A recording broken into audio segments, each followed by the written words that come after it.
All right, Tony. Hey, Good morning, welcome. Karl. So far, so good. Hey, Little I hiccups. feel like Running I'm through it. juggling some glass balls. I've almost dropped a couple of them, but so far we've been able to keep this going. And I greatly appreciate everyone that is attending. I want to thank again the Reno VA for participating, and I want to thank Leidos for being a sponsor for today. Um, we got a little ahead of schedule, so I want to talk for a few minutes about Patriot Challenge, and then we're going to encourage everybody to break for lunch.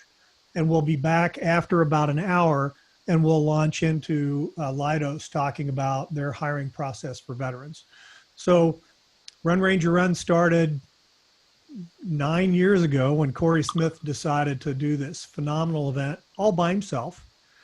And a warning or a shout out, I guess, back to the Reno VA. We are going to talk about some fundraising stuff here. So if you want to kill your feed, now would probably be a good time to do that. So 9 years ago, I don't remember now if it was a phone call or a text message, but it was on my phone and it came from an active duty Ranger at the 3rd Ranger Battalion who said, "Hey, you help Rangers transition. I got a corporal here that's getting ready to take on a transition, legendary transition. Can you help him with it?" So I get on the phone with Corey Smith, and I said, "Corey, tell me what's going on." And he said, "Well, I think I'm going to run from Columbus, Georgia to Indianapolis, Indiana." And I said, "Wow, and what's your timeline?" And he said, "I'm going to start on the 2nd of January, and I'm going to be there before the Super Bowl, which was like February the 4th. And I said, "Why do you want to do this?" And he said, "Well, I want to run into the Super Bowl and tell everybody about how hard it is to go from being a Ranger to being a civilian. So can you help me with that?" And I'm thinking, can I help you with that? Can I get you into the Super Bowl? That's a pretty tall order for a nonprofit that nobody's ever heard about, that's never raised any money. And so what I did was I got on the phone and I started asking people for help. And I got a couple of Ranger Hall of Fame members to drive chase vehicles.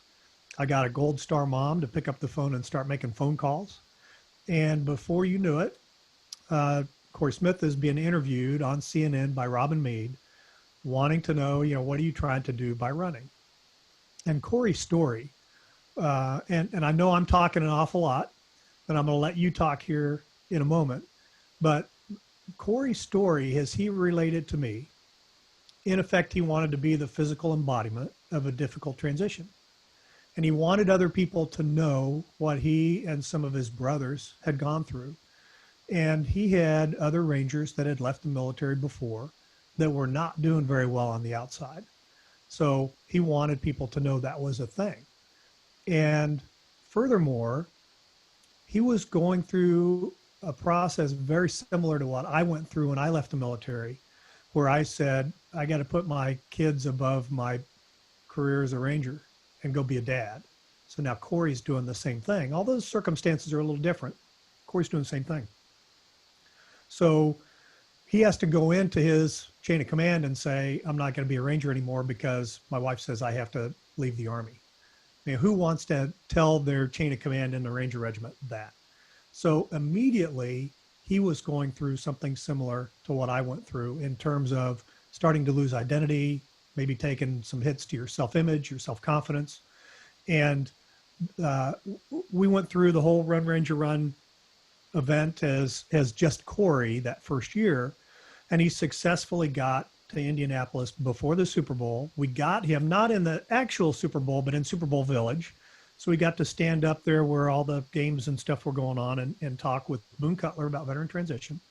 And then he went into his transition. And in typical Ranger fashion, he did not tell me the difficulties that he was going through as he transitioned. And years later, I learned that he was homeless, living in his car until he had his daughter. And then he would go rent a seedy hotel room for the weekend, and he wouldn't even let her sleep on the mattress or the sheet. He would make her sleep on his chest because he didn't want her touching. That was what kind of a quality place he's staying in. But he's not sharing any of this stuff with me. And it's important that we talk about that because that's what we do. That's warriors don't want to admit that they're failing. They don't want to admit weakness, and they don't want to reach out and ask for help until it gets so far that now it is a significant, huge emotional event to be able to come back from, and sometimes a significant financial event. So as Corey finishes all this, we start thinking about how are we going to find somebody else to run 565 miles next year so the trend can continue. And we didn't get any volunteers. So then somebody had the brilliant idea to break it down into teams of 10. Can you and 9 of your friends run, walk, swim, bike? Corey didn't swim, but he ran, walked, and he biked. But covering distance, we even had people that said, well, if I lift weights, can I measure the inches that the weights go up and down? Yeah, I don't care if you do that. But the important thing is get your team together, form your community, go out and do stuff and be active and challenge each other to be better. And through that process, the very first year, we raised enough money that we were able to actually start professionalizing in terms of service delivery to veterans. One other thing that I want to mention quickly before we go into talking about how it's morphing into Patriot Challenge. And that is a year after Corey left and Run Ranger Run was now an event. And we wanted active duty Rangers to know that GallantFew was here with this thing that we started talking about as the Darby Project, but it wasn't a real thing. It was just a kind of a concept then. But we wanted them to know about it so that more of those Rangers would reach out to us. So I asked Corey if he would come with me back to Ranger Rendezvous. And he agreed. So the following year, maybe it was 2 years later, we brought him back to Fort Benning. And he was all excited about it. He told me he was going to meet one of his Ranger buddies. They were going to go out to dinner the next morning. He was going to do PT with some of his old guys. And then we were going to go to Freedom Hall for this great big barbecue. And so Corey gets in. I pick him up from the airport, take him to the hotel. And he says, I kind of feel a little weird. So I said, well, are you still going to go out? And he's like, I don't know. So I don't even know if he went out to dinner with his buddy that night. The next morning, I call him up and I said, hey, how was your run this morning? Did you reconnect with the guys? And he said, I didn't feel very good, so I didn't go. And he said, in fact, I don't know if I'm going to be okay to go to the Freedom Hall. And so I said, well, grab something to eat, drink some coffee. I'm going to come get you. So I pick him up, and as we're driving towards Freedom Hall, because I was twisting his arm a little bit to get there, he got more and more distressed. And I could tell that his discomfort was really bothering him. And then it struck me, right? Because when I went back to Joe Votel's change of command, when he left the regiment in 2003, I went back and reconnected with men who I had in effect turned my back on and said, I'm not a Ranger anymore. You guys take it, right? I'm out. So he had done kind of the same thing. When I went back to Votel's change of command, I was very nervous about the reception I was going to get.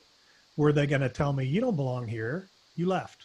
Or were they going to tolerate me, or were they going to welcome me? Well, what happened was they welcomed me almost like I'd never left. So I knew that was the reception that Corey was going to get. But Corey was getting ready to not go experience it because he was letting, like we talked about early on in the very beginning video, Boone Cutler talked about perception is not necessarily reality. And his perception was that they would not welcome him back. And it was making him physically ill. So I asked him to agree to walk in the door. And if at any time after we got there, he felt like he was getting upset or didn't belong there, embarrassed, whatever it was, let me know immediately, we'll leave. So he agreed to that.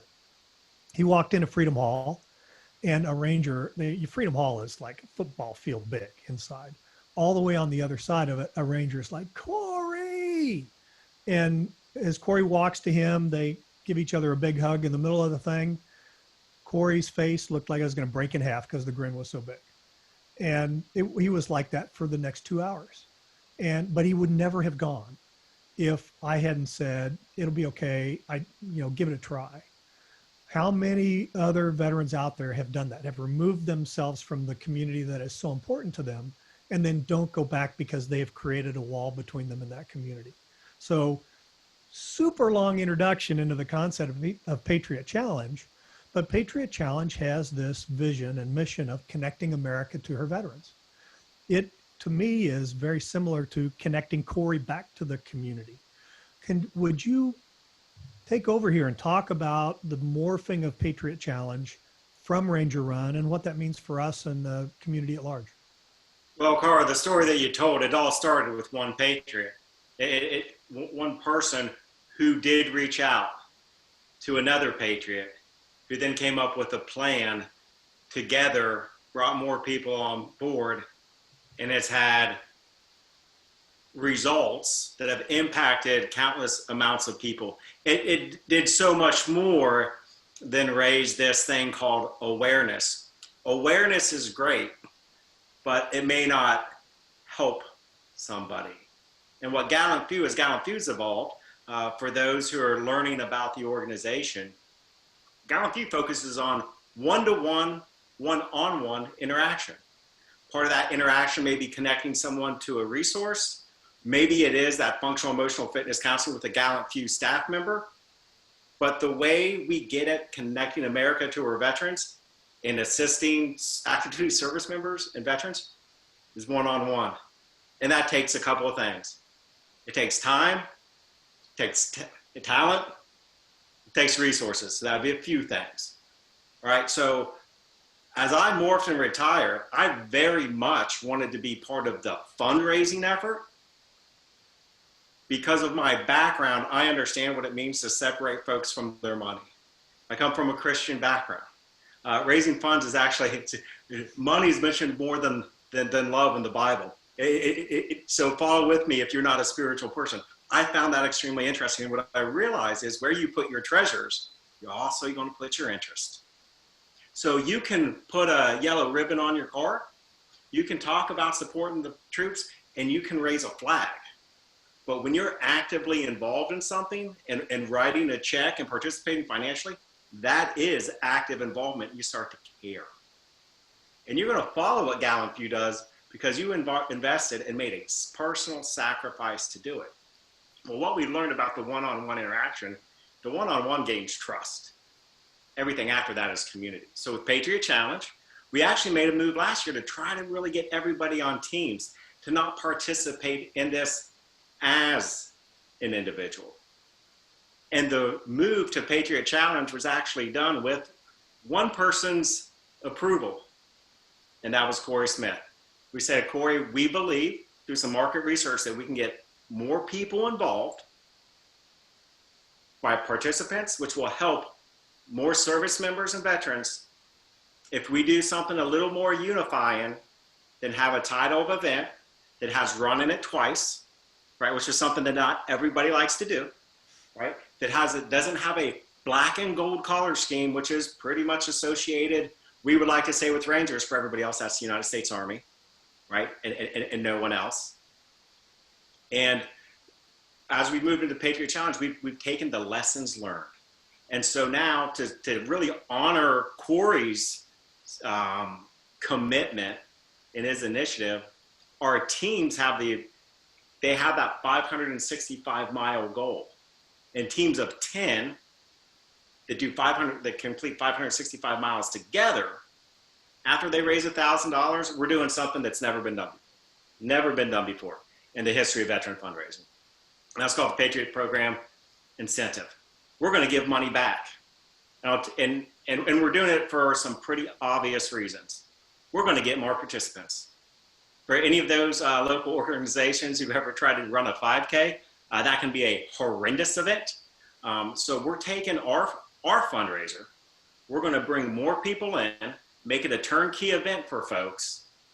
It's going to help us because I already said we need one-on-one connections. And to be able to do that, we need more people. And we're not going to shy away from that. That's what it's going to take to reach more veterans, to close that gap. We know during transition that the DoD teaches in groups, right? I'm not criticizing the DoD's program. The DoD's program is a major university way of doing transition. Big classrooms, check the box that you were there, fill in your assignment, you're transitioned. GallantFew, as we understand the DoD's program, only we're going to hold you accountable if you would like to be successful. And we're going to be there through you. What you put in, we'll help with, and you're going to get out on the backside. So The Patriot program incentive, like I said, it's an absolute game changer. And I was given the opportunity to test that last year with some of our ranger groups. It just so turned out that the United States Army Ranger Association, who's back on board for this year, ended up being the top team. And then they were able to use their funds for their scholarship and their ranger assistance programs.